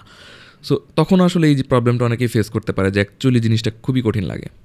আচ্ছা, সো নেক্সট আসলে যে জায়গাতে যাওয়ার চেষ্টা করব, অনেক সময় মানুষজন বুঝে উঠতে পারে না যে আমি প্রবলেম সলভিং তো স্টার্ট করতে চাই, আমি কি এটা পাইথন দিয়ে করবো, সি দিয়ে করবো বা C++। যেমন আপনি ফাইথন, আমাদের ফাইথনের ভিতরে সির ক্লাস নিয়েছেন রিসেন্ট টাইমে, এটা আমাদের ব্যাচ 6-এর স্টুডেন্টরা হয়তো বা অলরেডি দেখে ফেলছে সম্ভবত। সো আপনার কাছে আসলে কি মনে হয় যে কোন ল্যাঙ্গুয়েজ বা একটা ল্যাঙ্গুয়েজ যেটা যদি আমি মোটামুটি ভালো পারি সেটা আমার প্রবলেম সলভিংয়ের জার্নির জন্য খুব ভালো হতে পারে? প্রবলেম সলভিং জার্নি এবং ওটা কি ল্যাঙ্গুয়েজের সাথে অত বেশি কানেকশন আছে কিনা? প্রথমত না, একটা ল্যাঙ্গুয়েজের সাথে যদি আমি বলি প্রবলেম সলভিং, ল্যাঙ্গুয়েজ কিন্তু আসলে একটা টুল। সো আমি যখন একটা প্রবলেম সলভ করছি, একই প্রবলেম আমি কিন্তু almost any kind of language দিয়ে সলভ করতে পারবো। তো এই জিনিসটা হ্যাঁ শেখার জন্য হয়তো কিছু ল্যাঙ্গুয়েজ যেমন আমি চুজ করতে পারি, যেমন হয়তো C বা C++ শেখার ক্ষেত্রে অনেকটা সহজ মনে করে অনেক ক্ষেত্রে, বা যেটা হয় যে শেখার ক্ষেত্রে আমার লজিক্যাল যে থিঙ্কিংটা সেটা বিল্ড আপ করার ক্ষেত্রে এই ল্যাঙ্গুয়েজগুলো কিছুটা হেল্প করে। বাট ওভারঅল অ্যাকচুয়ালি আমি যদি চিন্তা করি যে আমি ল্যাঙ্গুয়েজ যদি কারো কাছে প্রেফারেন্স থাকে যে না আমি পাইথন খুব সহজ লাগছে আমার কাছে, আমি পাইথনে খুব ইজিলি কোড করতে পারি, সে চাইলে কিন্তু প্রবলেম সলভিং জিনিসটা পাইথনেও করতে পারে। সো এই ব্যারিয়ারটা কিন্তু আসলে প্রবলেম সলভিংয়ের ক্ষেত্রে নাই। হয়তো কিছু কন্টেস্টের ক্ষেত্রে বা কিছু অনলাইন জাজে সাবমিশন দিতে গিয়ে সে হয়তো কিছু প্রবলেম ফেস করতে পারে, যে হয়তো স্পেসিফিক কিছু ল্যাঙ্গুয়েজে হয়তো টাইমের কিছু একটা ব্যাপার থাকে, বাট আদারওয়াইজ এরকম কোনো লিমিটেশন আসলে নেই। আচ্ছা, তো যে কোনো একটা ল্যাঙ্গুয়েজ দিয়ে সে চাইলে স্টার্ট ডেফিনেটলি সে শুরু করতে পারে। যখন কেউ বিগিনার হিসেবে প্রবলেম সলভিংয়ের জার্নিটা স্টার্ট করে, ধরেন আপনার কাছে একটা প্রবলেম দেওয়া হইলো, আপনি 3000 প্রবলেম এখন যেহেতু সলভ করে ফেলছেন, আপনার একটা এক্সপিরিয়েন্স হয়েছে, আপনি প্রবলেমটা নিয়ে চিন্তা করাটা শুরু করেন কিভাবে, বা এইটা সলভ করার আপনার কোনো মানে ফিগার আউট করার রাস্তা আছে কিনা, যে এই ওয়েতে আপনি চিন্তাভাবনা করা স্টার্ট করেন এবং এই চিট কোড ফলো করলে মোটামুটি আপনি বুঝতে পারেন যে এইটার সলিউশন কী হইতে পারে, অ্যাটলিস্ট গেস করতে পারেন? প্রথমত আমি যেটা করি, আমি একটা প্রবলেমটা পুরোটা পড়ি যে প্রবলেমটাতে কী বলেছে। মানে আমার প্রথম যেটা অনেকে যেটা ট্রাই করে যে একটা প্রবলেম আমি পড়লাম, সলিউশনটা কী না, ওই যে কোড চিন্তা করতে থাকে, বা কোড চিন্তা করতে থাকে কোন লাইনের পরে কোন লাইন করবো, যে এই লাইনটা পেলাম ইনপুট, আচ্ছা তাহলে আমি চিন্তা করতেছি স্ক্যানএফ লিখে ফেলছি। সো এই জিনিসটা আমি করি না। আমি যেটা করি, আমি শুরু থেকে প্রবলেমটা পড়ি যে এইখানে ইংলিশে একটা টেক্সট লিখছে, ধরে নিলাম সেটা হয়তো আমার কোনো একটা প্রশ্নের উদ্দীপক।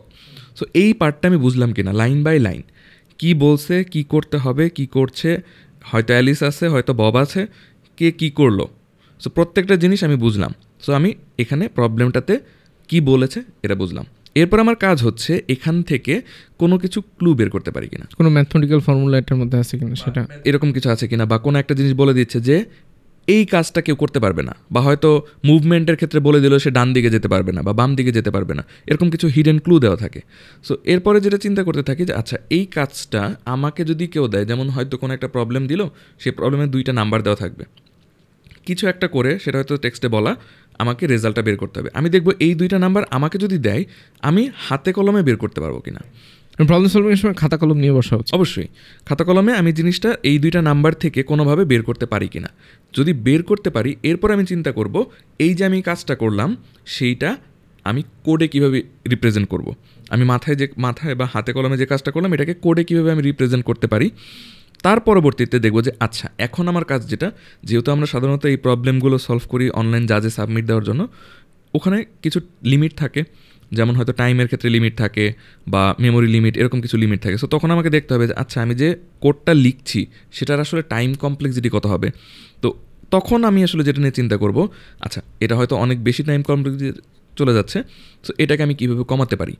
এই কমানোর ক্ষেত্রে আমি হয়তো অপটিমাইজেশন করতে গিয়ে তখন হয়তো অ্যালগোরিদম নিয়ে চিন্তা করব যে আচ্ছা এখন আমি এখানে এমন কোন অ্যালগোরিদমটা ইউজ করতে পারি যেটা আমাকে এই প্রবলেমটাকে খুব অপটিমাইজড ওয়েতে সলভ করে দিবে। আচ্ছা, সো এই জায়গাটার ভিতরে আমি জাস্ট আচ্ছা এখানে একটু কাটি, সেটা হচ্ছে আমি যেহেতু লিখতেছিলাম। আচ্ছা আচ্ছা, তো নেক্সট আসলে যে জায়গাটাতে যাইতে চাই যে আমি ধরেন প্রবলেম সলভিং স্টার্ট করছি, তারপরে মোটামুটি ধরেন ইজি লেভেলের প্রবলেম আমি রিজনেবল সলভ করতে পারি, মাঝে মাঝে 2-1টা মিডিয়াম লেভেলের প্রবলেম করে ফেলতে পারি, এবং এই 800, 1000 বা 1200-র মধ্যেই অনেক সময় আমরা ঘুরপাক খাইতে থাকি। এখন এই বাউন্ডারিটা পার হয়ে একটু যদি সামনের দিকে যাওয়ার কথা চিন্তা ভাবনা করা হয়, ক্ষেত্র বিশেষে আমরা দেখা যায় যে এটা পার করে উঠতে পারি না। তো আপনারা কি ওইরকম কোনো স্টাক মোমেন্ট ছিল কিনা যে একটা জায়গায় এডিটিং স্টাক হয়ে গেছে, 2-3 মাস ধরে আগাইতেছে না, বুঝে উঠতে পারতেছেন না, বা ওই টাইপের সিচুয়েশনে আসলে কীভাবে নিজেকে একটু প্রস্তুত করলে সামনের লেভেলগুলোতে অ্যাটলিস্ট যাওয়া যায়? অ্যাকচুয়ালি এই স্টাক টাইপের সিচুয়েশন যখন হয়, দেখা যায় যে আমরা হয়তো প্রবলেম সলভ করছি, অনেকগুলো প্রবলেম হয়তো সলভ করে ফেলেছি। সো এই প্রবলেমের মধ্যে যে ম্যাক্সিমাম ডিফিকাল্টির যে প্রবলেমগুলো থাকে, হয়তো আমি কোড ফোর্সের হিসেবে যদি বলি ABCD এরকম থাকে, কন্টিনিউয়াসলি ডিফিকাল্টি বাড়তে থাকে। সো আমি হয়তো সি প্রবলেমটা এ পর্যন্ত 100টা করে ফেলছি, আমি অটোমেটিক্যালি দেখব যে হয়তো 10টা কন্টেস্টের মধ্যে 7টা বা 8টা কন্টেস্টে আমি সি মিলাতে পারছি। সো যখন আমি দেখলাম যে আমি স্টাক খেয়ে যাচ্ছি, হয়তো সি পর্যন্তই করছি, আমার রেটিং আর বাড়ছে না, কারণ এরপরে বাড়াতে গেলে আমাকে ডি করতে হবে। সো তখন আমার যেটা করা উচিত, এই যে ডি লেভেলের যে প্রবলেমগুলো, এরকম বেশ কিছু প্রবলেম নিয়ে বসে কন্টেস্টের বাইরে বেশ কিছু প্রবলেম এরকম, যেমন আমি যেটা করতাম, হয়তো আপনি একবার জিজ্ঞেস করেছিলেন যে বছরে কয়টা প্রবলেম সলভ করবো, এরকম টার্গেট কখনো রেখেছি কিনা। আমি বছরে না রেখে আমি মান্থলি বা উইকলি এরকম কিছু টার্গেট নেওয়ার ট্রাই করতাম, যে হয়তো এই মাসে আমি, এবং এই টার্গেটটা নিয়েছি যখন আমি অ্যাকচুয়ালি স্টাক হয়ে গেছি, দেখছি যে আমি প্রোগ্রেস করতে পারছি না, আমার রেটিংটা কোনো একটা জায়গায় আটকে গেছে, আমি চাচ্ছি যে হয়তো একটু বাড়ছে আবার পিছিয়ে যাচ্ছে। সো তখন আমার যে লেভেলের প্রবলেমটা সলভ করা দরকার, ওই টাইপের প্রবলেমগুলো, বেশ কিছু প্রবলেম কালেক্ট করে আমি এগুলো সলভ করার ট্রাই করতাম। হয়তো তার মধ্যে কিছু নিজে নিজেই সলভ করতে পারতাম, কিছু একদিনে পারতাম, কিছু 2 দিনে, কিছু যখন একদমই পারতাম না সেগুলো হয়তো আমি এডিটোরিয়াল বা আইডিয়া নিয়ে বা হেল্প নিয়ে সেইগুলো সলভ করতাম। এভাবে যখন আমি কাজ করতাম, তারপরে দেখতাম যে হ্যাঁ আবার ওই প্রবলেমটাকে আমি কন্টিনিউয়াসলি হয়তো কয়েকটা কন্টেস্টে সলভ করতে পারছি, তখন আবার একটা প্রোগ্রেস পাওয়া যায়। যে অনেক সময় আমরা যেটা হয় যে কোনো একটা প্রবলেম সলভ করা স্টার্ট করছি, 10 মিনিট 15 মিনিট হয়েছে, বা ক্ষেত্র বিশেষে ম্যাক্সিমাম আধা ঘন্টা হয়েছে, আমি গিভ আপ করে এডিটোরিয়ালটা খুলে পড়া শুরু করি, অ্যান্ড দেন দেখা গেল ওইটা আমি সাবমিট করতে। ক্ষেত্র বিশেষে এখন ChatGPT আছে, ChatGPT দিয়ে কিন্তু আবার সলিউশন বের করে ফেলা যায়, হয়তো বা ক্লু টুলো নিয়ে আমি এটা সাবমিট করে দিই। মানে এডিটোরিয়াল ইনস্ট্যান্টলি 10-15 মিনিটের অধৈর্য হয়ে এডিটোরিয়াল পড়াটা আদৌ কোনোভাবে হেল্পফুল কোনো কিছু কিনা?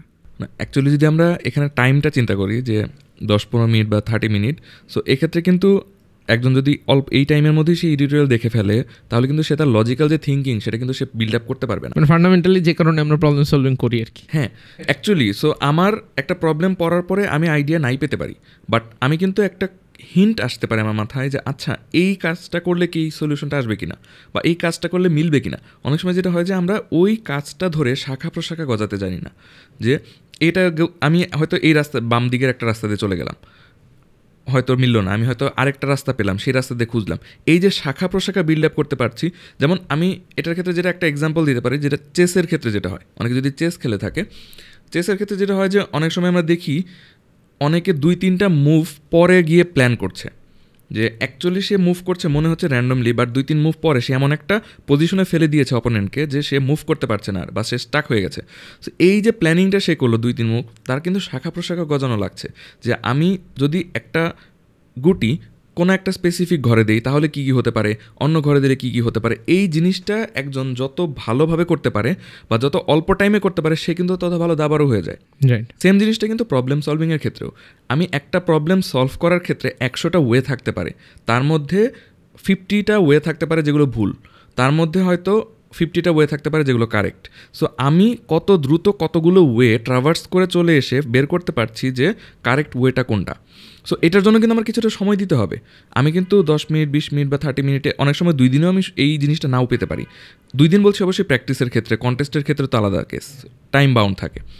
সো এই জন্য অ্যাকচুয়ালি আমাকে এই সময়টা দেওয়া উচিত। আমার মাথায় যদি কোনো থিঙ্কিং থাকে, আমার মাথায় একটা হিন্ট আছে, বাট আমি পুরোটা কমপ্লেক্স লাগছে, আমি চিন্তা করতে পারছি না, আমার ওই চিন্তাটা নিয়ে, আমার শাখা প্রশাখা নিয়ে এগোনো উচিত। যখন আমি আর এগোতে পারছি না, তখন হয়তো আমি একটা পর্যায়ে গিয়ে এডিটোরিয়ালে হেল্প নিতে পারি। স্টিল এডিটোরিয়াল দেখারও একটা প্রসেস আছে, সেটা হচ্ছে আমি যখন একটা লাইন পড়লাম বা 2টা লাইন পড়লাম, পড়ার পরে আমার মনে হলো ও এভাবে তো আমি চিন্তা করি না, এটা তো হতে পারে, তখনই বন্ধ করে দিব ইমিডিয়েটলি। দিয়ে আমি যেটা করবো, যেইটুকু চিন্তা আমার মাথায় আসলো, এই চিন্তাটা নিয়ে আমি আবার কাজ করব কিছুক্ষণ। যদি আবার স্টাক হয়ে যায়, তখন হয়তো আমি আবার গেট ব্যাক করতে পারি যে আমি কোথায় ভুল করলাম। সো এইভাবে ওভারঅল পুরো এডিটোরিয়ালের উপর আমি ডিপেন্ডেন্ট হয়ে যাব না। ইভেন যদি এমন হয় যে অর্ধেক পড়ার পরে আমি একটা আইডিয়া পেয়ে গেছি, আমি ওইটা দিয়ে সলভ করে ফেলবো, তারপরে হয়তো এডিটোরিয়াল দেখবো যে আচ্ছা এখানে কি সেম আইডিয়া ছিল নাকি অন্য কিছু। আর চ্যাট জিপিটি যে জিনিসটা, এই জিনিসটা আলটিমেটলি আমি যদি কোনো একটা প্রবলেম সলভ করার ক্ষেত্রে চ্যাট জিপিটির হেল্প নেই, তাহলে আসলে পুরো কাজটাই কিন্তু তাকে দিয়ে করে ফেললাম। সো আলটিমেটলি এখানে কিন্তু আসলে আমার কোনো কিছু পেলাম না। আলটিমেটলি আমি বললাম যে আমার বোলিং প্র্যাকটিস করা দরকার, কিন্তু বোলিংয়ের জন্য থ্রো করার যে একটা মেশিন থাকে, সেই মেশিনটাকে আমি সেট করে দিলাম যে কন্টিনিউয়াসলি বল করতে থাকুক, সো আমার বোলিং প্র্যাকটিস হয়ে যাবে। ব্যাপারটা হচ্ছে এরকম না। ওই আমরা তো পডকাস্টের শুরুর দিকে বা ডিসকাশনের শুরুর দিকে একটা সময় বলতেছিলাম যে বনের বাঘে খায় না, মনের বাঘে খাই। মজার বিষয় হচ্ছে এই ইউজুয়ালি সাদা গেঞ্জি পরলে আমি খুব ভয়ে ভয়ে থাকি যে এটাতে খাবার লাগবে। এবং আমি আজকেও এই কফি খাইতেছিলাম, আমার মাথার ভিতরে শুধু ঘুরতেছে কখন যে কফিটা গেঞ্জিতে পড়ে। এবং খুবই ফরচুনেট আর আনফরচুনেট বিষয়, এটা কিন্তু এখানে পড়ছে। এবং এটা আমি যখন কথা বলতেছি, এটা কিন্তু আমার মাথার ভিতরে, আমি ইনফ্যাক্ট কফির গ্লাসও যখন হাতে নিছি, আমার মাথার ভিতরে ঘুরতেছে এই মনে হয় পড়বে। সো এটা কিন্তু খুবই সাইকোলজিক্যাল একটা বিষয়, যে আমি যখন যে জিনিসটা অনেক বেশি চিন্তা করতে থাকি যে যেটা আমার সাথে হবে না, সেটাই আমার সাথে সবচেয়ে বেশি হইতে থাকে। গাছের সাথে বাড়ি খেও না, সাইকেল চালানোর সময় যেটা, যে ফোকাসটা আসলে গাছের মধ্যেই থাকে, গিয়ে সে গাছের মধ্যেই লাগিয়ে দেয়। সো ওইটাই তখন আমার মাথায় থাকে, এটা ছাড়া যে অন্যান্য অল্টারনেটিভ ওয়ে আছে বা এই টাইপের জিনিস। সো অনেকে ওই যে চিন্তা ভাবনা করে যে আমি মনে হয় প্রবলেম সলভিং পারবো না, আমি মনে হয় ওই কী বলে আপনার প্রথম 1-2টা সলভ করার পরে বাকি 2টা আমি মনে হয় করতে পারবো না। এটা জাস্ট একটা পারসেপশন, এবং সে ওই পারসেপশনটাকে সে বিশ্বাস করতে শুরু করে, এবং ব্যাক অফ দ্য মাইন্ড সে ওইটা নিয়েই দেখা যায় যে তার এই চিন্তাভাবনাটা ক্ষেত্র বিশেষে এস্টাবলিশড হয়ে যায়। ইভেন এই যে মাইন্ডসেটের ব্যাপারটা, আমি যদি অ্যাকচুয়ালি মাইন্ডে চিন্তা করি যে আমি হয়তো এই জিনিসটা পারবো না, আমি হয়তো এই জিনিসটা হবে না, যেমন ভাইবার ক্ষেত্রে আমরা অনেকে কিন্তু ভয় পাই যে একটা কোয়েশ্চেন ভাইভাতে গিয়ে স্যার হয়তো কী কোয়েশ্চেন করবে, কঠিন করবে কিনা, পারবো কিনা। অনেক সময় যেটা হয় যে নার্ভাসনেসের কারণে আমরা পারা কোয়েশ্চেন, যেটার অ্যান্সার আমরা পারি, ওটার অ্যান্সার আমরা দিতে পারি না, মনে থাকে না। বা হয়তো স্টেজে অনেকে ভয় পাই যে স্টেজে উঠে এত মানুষের সামনে কথা বলবো, কী বলবো না বলবো। আমি হয়তো স্পিচ মুখস্থ করে গেছি, তাও মাঝখান থেকে হয়তো ভুলে গিয়েছি। এই যে জিনিসগুলো, যে আমার সাইকোলজিক্যাল যে থট, সেটার একটা ইম্প্যাক্ট আমার ব্রেনের ওপর পড়ছে, আমার বডির ওপর পড়ছে। আমি যদি দৌড়ানোর সময় চিন্তা করি যে আমি হয়তো জোরে দৌড়াতে পারবো না, দেখা যাবে যে মনে হবে যে আমার পা ভারী হয়ে আসছে। যেমন সেম জিনিসটা হচ্ছে আমার কাছে, আমি নোটিস করেছি ভূতের গল্পের ক্ষেত্রে। যেমন একটা জিনিস খেয়াল করে দেখবেন যে যখন আমরা কোনো গ্রামে কোনো একটা গাছ সম্পর্কে, সাধারণত এরকম স্টোরি থাকে যে ওই বট গাছটার মধ্যে আমি এরকম কিছু একটা দেখেছি। সো নানি দাদি বা এরকম গোছের কেউ একজন বা কোনো মুরব্বী হয়তো এরকম স্টোরি বলে বাচ্চাদের নিয়ে যে ওইখানে একজন গেল। একটা জিনিস খেয়াল করে দেখবেন, সেখানে মানুষজন কিন্তু খুব স্পেসিফিক বর্ণনা দেয় যে এখানে যে ভূতটা সে দেখেছে, সেই ভূতটার এরকম মাথা হয়তো উল্টা, পা এরকম, হাত এরকম, দাঁত এরকম, সব কিছুর স্পেসিফিক একটা বর্ণনা। সো আপনি কিন্তু ইমাজিন করতে পারেন। সো আপনি যখন পরবর্তীতে ওই গাছটার নিচ দিয়ে যাবেন, আপনি কিন্তু ছবিটা কিন্তু ইমাজিন করতে থাকবেন। সো পরবর্তীতে অ্যাকচুয়ালি আপনি সাবকনশিয়াসলি জিনিসটা দেখে ফেলবেন। আপনার ব্রেন কিন্তু আপনাকে একটা হ্যালুসিনেশন করিয়ে দিবে এই বারবার ভাবতে। সো এইভাবে কিন্তু তখন স্টোরিটা আরও সত্যি হয়ে গেল, আপনি কিন্তু আসলেই দেখেছেন। সো মোস্ট কেসে কিন্তু জিনিসগুলো অনেকটা এরকম হয়ে যায়। সো প্রবলেম সলভিংয়ের ক্ষেত্রেও তাই, যারা মনে করতে থাকে একটা সময় তার মাইন্ডে জিনিসটা এমনভাবে সেট হয়ে যায়, সে পরবর্তীতে ট্রাই করলেও দেখে যে একটা দুইটা ফেইলিওর তাকে আরও একো করতে থাকে যে না, হবে না। এইটা খুব চমৎকার একটা এক্সাম্পল দিচ্ছেন। এবং আমি গল্পের শুরুতে বা আমাদের ডিসকাশনের শুরুতে আপনি একটা জিনিস বলছেন যে আপনার এক ফ্রেন্ডের কারণে কাইন্ড অফ আপনার প্রবলেম সলভিংয়ের রাস্তা অনেকখানি ইজিয়ার হয়েছে। এবার অনেকের লাইফে ধরেন আপনার মতো এত ভালো বন্ধু নাই, যে নিজেও হচ্ছে আমি বারবার ভুলে যাচ্ছি এটা, ওই যে কী জানি বলে, কি মাস্টার জানি, এটা বারবার আমি শুধু ভুলে, ক্যান্ডিডেট শব্দটা আমি ভুলে যাচ্ছি বারবার। সো ক্যান্ডিডেট মাস্টার তো অনেকের ক্ষেত্রে এই বন্ধু নাই, বড় ভাইও নাই, ওরকম হেল্পও নাই। বিশেষ করে যারা বাংলাদেশের ডিপ্লোমা ইনস্টিটিউশনগুলোতে পড়ে, বিশেষ করে সরকারি ডিপ্লোমা হয়তো বা 50-52টা, বেসরকারি ডিপ্লোমা আরও বেশি, মানে 200-250টার কাছাকাছি হয়তো বা হবে এরকম একটা নাম্বার। সো ডিপ্লোমাতে যারা পড়াশুনো করে তারা অনেক সময় এই হেল্প বা সাপোর্ট বা ওই পরিবেশটাও তার থাকে না। কিন্তু কিছু স্টুডেন্ট কিন্তু আসলেই মনে প্রাণে চায়, যেমন আপনার ফাইটনে পড়াচ্ছেন, ফাইটনের ভিতরেও কিন্তু ডিপ্লোমার অনেক স্টুডেন্ট আছে যারা একটা ইন্টেনশন নিয়ে এটার ভিতরে আসে। কারণ ফাইটনে আসলে কিন্তু সে শুধুমাত্র ভিডিও দেখে না, এখানে একটা কমিউনিটির ভিতরে থাকে, প্রত্যেক মাসে একটা করে কন্টেস্ট হইতে থাকে। সো ওরা একটা এই পরিবেশের মধ্যেই কাইন্ড অফ বড় হইতে থাকে। তো যাদের ক্ষেত্রে এই পরিবেশটা বা বন্ধুবান্ধব ইমিডিয়েটলি আমার ইউনিভার্সিটি বা আমার ইনস্টিটিউশনে নাই, সেক্ষেত্রে সে একা তো জার্নিটা আসলে একটু প্যাথেটিক। এই সিচুয়েশন কীভাবে হ্যান্ডেল করতে পারে আপনার কি মনে হয়? যদি আপনার বন্ধু ছিল, সো আপনার হয়তো বা জিনিসটা ডিফারেন্ট, বাট আপনার কি মনে হয়? না, এখনকার যুগে অ্যাকচুয়ালি যেহেতু টেকনোলজিক্যাল যুগ, রাইট, সো এখানে কিন্তু আসলে আমার ইউনিভার্সিটি বা আমার স্কুল, আমার গ্রাম, এই কনসেপ্টটা কিন্তু এখন আর নাই আসলে। সো এখন যেটা হয়, যেমন আমি হয়তো আমার ইউনিভার্সিটিতে আমি সিনিয়রদের কাছ থেকে হেল্প পেয়েছি, বা আমার হয়তো ফ্রেন্ডসদের কাছ থেকে হেল্প পেয়েছি, ইভেন আমি হয়তো সেম জিনিসটা কনভে করেছি আমাদের জুনিয়রদেরও। তো এছাড়াও অনেক সময় দেখা যায় যে কোড ফোর্সে বা ফেসবুকে ইনবক্সে এমন অনেকে আছে আমাকে নক দেয়, ফোরাম বা কমিউনিটি যেগুলো থাকে, ফোরাম কমিউনিটি, এগুলো তো অনেক কিছুই আছে বাংলাদেশে। স্টিল দেখা যায় যে হয়তো অন্য ইউনিভার্সিটির একজন জুনিয়র সে আমাকে নক দিচ্ছে, ভাই আজকে তো প্রবলেমটা আপনি সলভ করেছেন, আইডিয়াটা কি আমাকে শেয়ার করতে পারবেন কি না, বা এই জিনিসটা তো আমি শিখতে চাচ্ছি, ভাই আমি তো এখানে স্টাক খেয়ে গেছি, কীভাবে হেল্প করা যায়। এই যে জিনিসগুলো, যে আমরা কিন্তু অ্যাকচুয়ালি আমাদের যে টার্মটা বলছি, এই আমাদের টার্মটা কিন্তু এখন অনেক বিস্তৃত হয়ে গেছে। সো আমরা যদি বলি যে প্রোগ্রামিং করতে চাচ্ছি, সো আমাদের কিন্তু চিন্তা করতে হবে যে আমাদের প্রোগ্রামিং যে কমিউনিটি, সো এটা কিন্তু অ্যাকচুয়ালি একটা স্পেসিফিক ইউনিভার্সিটির উপর বেসড না। এটা কিন্তু এখন যেমন বাংলাদেশে ফেসবুকে অসংখ্য গ্রুপ আছে যেগুলোকে কিন্তু আমরা চাইলে আসলে খুব সহজে হেল্প পেতে পারি। সো এছাড়া আরও অনেক, যেমন ইউটিউবে বিভিন্ন চ্যানেল আছে, বা বিভিন্ন রকম, যেমন ফাইট্রনও কিন্তু একটা কোর্স হিসেবে, যারা এরকম বিভিন্ন ক্ষেত্রে যারা সুযোগটা পাচ্ছে না, একটা কমিউনিটি হিসেবে কিন্তু এখানে সার্ভ তারা করছে, বা তাদের কাছ থেকে কিন্তু হেল্প স্টুডেন্টরা পাচ্ছে। সো এখন আমি যদি আগ্রহী থাকি, আমি যদি চাই যে আমি জিনিসটা করব, তাহলে কিন্তু আমি লিমিটেশন বা আমার সীমাবদ্ধতা যেগুলো আছে এগুলোর মধ্যে দিয়ে কিন্তু আমি বাউন্ডেড না। আমি কিন্তু চাইলে আমি কিন্তু আমার যে ব্যারিয়ার চিন্তা করছি, এটাও কিন্তু আসলে একটা মেন্টাল ব্যারিয়ার। আমি যদি চিন্তা করি, হ্যাঁ আমার কন্টিনিউয়াসলি আমার আশেপাশে কিছু মানুষ পাচ্ছি যারা আমাকে হয়তো মোটিভেট করতে পারে, হেল্প করতে পারে, এই জিনিসটা হয়তো একটা বেটার আউটপুট অনেককেই দিবে। বাট স্টিল আমি যখন জিনিসটা পাচ্ছি না, তখন আমি একটা মেন্টাল ব্যারিয়ার ক্রিয়েট করে, যে না আমি তো একটা আইসোলেটেড পরিবেশে আছি, এরকম চিন্তা করে আমি কিন্তু নিজেকে আমি আবদ্ধ করে রাখবো। কারণ আমরা কিন্তু অনেক এক্সাম্পল দেখি যে হয়তো পাহাড় থেকে বা হয়তো গ্রাম প্রত্যন্ত অঞ্চল থেকে অনেক জায়গা থেকে অনেকে অনেক ভালো কিছু একটা করে বেরিয়ে আসছে। সো এই রেশিওটা হয়তো কম, কিন্তু আমি কেন আগে নিজেকে বাউন্ডেড করে ফেলবো যে আমি ওই মানুষটা হতে পারবো না। সো আমি যদি এই আগ্রহ নিয়ে এগিয়ে আসি, তখন আমি আসলে অনেক এরকম কমিউনিটি বা এরকম জায়গা আমি পাবো যেখানে আমি এমন কিছু মানুষের মাঝে থাকতে পারবো যারা প্রোগ্রামিং নিয়ে কাজ করছে, বা আমি কোনো প্রবলেম ফেস করলে আমাকে হেল্প করতে পারবে। মজার বিষয় হচ্ছে আমি নিজেকে প্রবলেম সলভার হিসেবে স্টাবলিশ করতে চাই, এবং আমি অনেক কঠিন প্রবলেম সলভ করতে চাই, ক্ষেত্র বিশেষে 2000+ রেটিংয়ের দিকে যাইতে চাই, মাস্টার হইতে চাই, গ্র্যান্ড মাস্টার হইতে চাই, সবই ঠিকঠাক আছে। বাট এইটার আগে ফান্ডামেন্টাল যে প্রবলেমটা, এটাও কিন্তু একটা প্রবলেম, যে আমার ইনস্ট্যান্ট আমার চারপাশে, বাড়ির আশেপাশে বা আমার বন্ধুবান্ধব কেউ নাই, তাহলে আমার খুঁজে বের করতে হবে মানুষটাকে।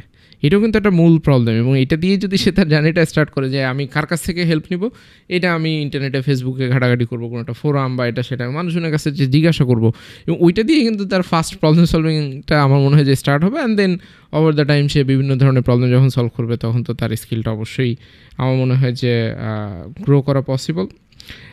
আজকের ডিসকাশন আমার কাছে খুবই খুবই চমৎকার লাগছে।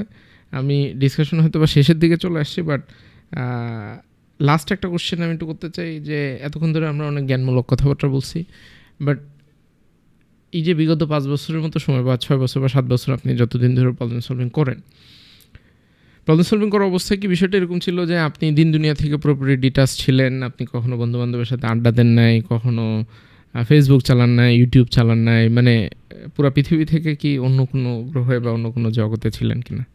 না, এই জিনিসটা অনেকে হয়তো করতে পারে বা হয়তো অনেকে মনে করে এটা বেশি যে আচ্ছা ও তো এরকম প্রবলেম সলভিং করে, তাহলে maybe out of the zone বা এরকম থাকে।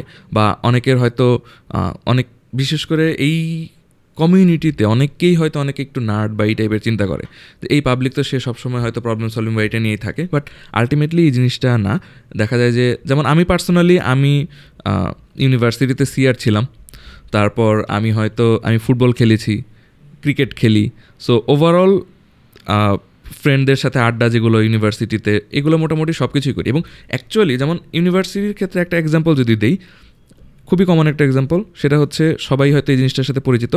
ভার্সিটি যখন শুরু করে কেউ না কেউ একজন হয়তো বলেই দেয় যে ভাই তুই ডেইলি 1 ঘন্টা করে পড়াশোনা করবি, তোর রেজাল্ট কেউ ঠেকাতে পারবে না।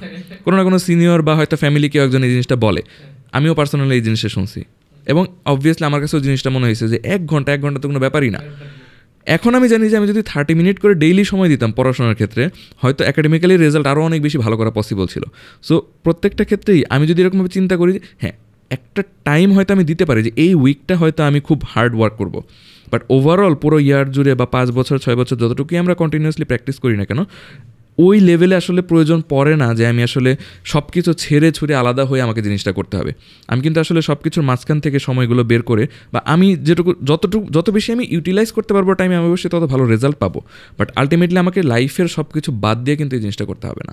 তো আমরা আজকে মোটামুটি ডিসকাশন শেষের দিকে নিয়ে চলে আসছি। শেষে এসে একটা শুরুর কথা জিজ্ঞাসা করি যে কেউ যদি প্রবলেম সলভিং স্টার্ট করতে চায়, কম্পিউটার সায়েন্সে ভর্তি হয়েছে, ফার্স্ট সেমিস্টারে আছে, ভাবতেছে যে প্রবলেম সলভিং স্টার্ট করবে এরকম একটা জিনিস, শুরু করার আসলে উপায় কি হইতে পারে? আচ্ছা, কোনো কিছু যখন মানুষ শুরু করার কথা চিন্তা করে, এই শুরু করাটা কিন্তু আসলে শুধু প্রবলেম সলভিংয়ের ক্ষেত্রে তা না। কেউ যদি চিন্তা করে যে আমি ফিট হতে চাই, সো আমি হয়তো জিমে যাওয়া শুরু করব, বা আমি হয়তো কোনো একটা কিছু লাইফে টার্গেট নিচ্ছি, বছরে নিউ ইয়ার রেজলিউশন, যখন নতুন বছর চলছে, সো অনেকের মাথায় হয়তো এরকম থাকে যে এই বছরের একটা রেজলিউশন আমি নিলাম। সো যে কোনো রেজলিউশনের ক্ষেত্রেই শুরু করাটা আসলে সবচেয়ে বড় প্রবলেম। কারণ কি? কারণ মানুষ শুরু করার আগেই, যেমন আপনি যেরকম বললেন যে শেষে এসে শুরুর প্রশ্ন করছি, সো অনেকে যেটা করে যে শুরুতেই শেষের চিন্তা করে যে আমি এখন এটা শুরু করব, শেষের রেজাল্ট হবে কি। আমি 6 মাসের একটা প্ল্যান নিচ্ছি, 6 মাসে আমাকে কি কি ডায়েট করতে হবে, কি কি ওয়ার্কআউট করতে হবে, আমাকে হয়তো ওয়েট লিফটিং করতে হবে না কার্ডিও করব, এটা বাড়াবো, এটা কমাবো, এটা করব। ওভারঅল জিনিসটার চিন্তা করতে করতে দেখা যায় যে 6 মাস তার প্ল্যানিং করতেই চলে যায় এই 6 মাসের। বাট আজকের দিনে কী করবো সেটা চিন্তা করে না, আজকের দিনে কী করবো সেটা কেউ চিন্তা করে না। সো অ্যাকচুয়ালি যখন কেউ কোনো কিছু শুরু করতে চায়, এবং শুরুটা আসলে তার যে একদম ভার্সিটি শুরুতে হবে এমন না, অনেক সময় এমন হতে পারে যে কোনো কারণে তার প্র্যাকটিসে গ্যাপ পড়ে গেছে। যেমন আমি এরকম অনেককে হারিয়ে যেতে দেখেছি যে হয়তো একটা টাইম সে গ্যাপ দিয়েছে, কোনো কারণে গ্যাপ পড়ে গেছে, পার্সোনাল বা এনি কাইন্ড অফ রিজনে, শুরু করতে গিয়ে সে হারিয়ে যাচ্ছে যে ভাই শুরু করবো শুরু করাই হচ্ছে না। সো এই শুরু করার ক্ষেত্রে যেটা করা উচিত, আমি একটা প্রবলেম সলভিং শুরু করব, প্রবলেম সলভ করার ক্ষেত্রে আমি প্রথমে কী করি, আমি প্রথমে একটা প্রবলেম পড়ি। সো আমি 10টা-20টা প্রবলেম নিয়ে আমার কাজ হচ্ছে আমি প্রবলেম রিডিং পড়বো। আমি আগেই প্রবলেম সলভ করা, অ্যাকসেপ্টেড, এত কিছু অ্যালগোরিদম, ল্যাঙ্গুয়েজ, এত কিছু আমি চিন্তা করবো না। আমি আগে একটা প্রবলেম আমি আইডিয়া বের করতে পারি কি না। সো আমি জাস্ট একটা প্রবলেম রিডিং পড়া শুরু করবো। এটা যে কোনো স্টেটে, সে গ্যাপ দিয়েছে, সে লাস্ট ইয়ারে চলে এসেছে, বা এরকম অনেকে হতে পারে যে সে হয়তো লাস্ট ইয়ারে এসে, যেমন শেষে এসে শুরু করছে, লাস্ট ইয়ারে এসে চিন্তা করলে আমি এখন প্রবলেম সলভিং করবো। যে কোনো স্টেটে সে জাস্ট একটা প্রবলেম রিডিং পড়া শুরু করে দেবে। যেমন আমরা যদি ওই যে এক্সারসাইজ বলি বা ম্যারাথনের কথা যদি চিন্তা করি, আমি ম্যারাথন দৌড়াতে চাই, আগে হাঁটা শুরু করে দাও, জুতো পরে মাঠে নেমে পড়ো, বাকিটা পরে। সেটা মানে ওই চিন্তাভাবনা বাদ দিয়ে আগে ফার্স্ট স্টেপটা নেওয়া দরকার যে আজকের দিনে আমি কী করতে পারি, এবং আজকের দিন করার যদি আমি ফাইনালি হয়তো বা 30 মিনিটস বা 1 ঘন্টা করে ফেললাম, এরপরে আমি কালকে কী করতে পারি সেটা নিয়ে একটু প্ল্যান করে আজকের দিনের মতো ক্লোজ করে দিতে পারি। সো একদিন করেও যদি আগানো যায়, তখন আস্তে ধীরে 10 দিন 20 দিন বা 21 দিন হয়ে গেলে তখন মোটামুটি এটা একটা হ্যাবিট হয়ে যায়। তখন আমি চাইলে মান্থলি প্ল্যান বা উইকলি প্ল্যানে এটাকে কনভার্ট করে দিতে পারি। সো অসংখ্য ধন্যবাদ নাফিস ভাই।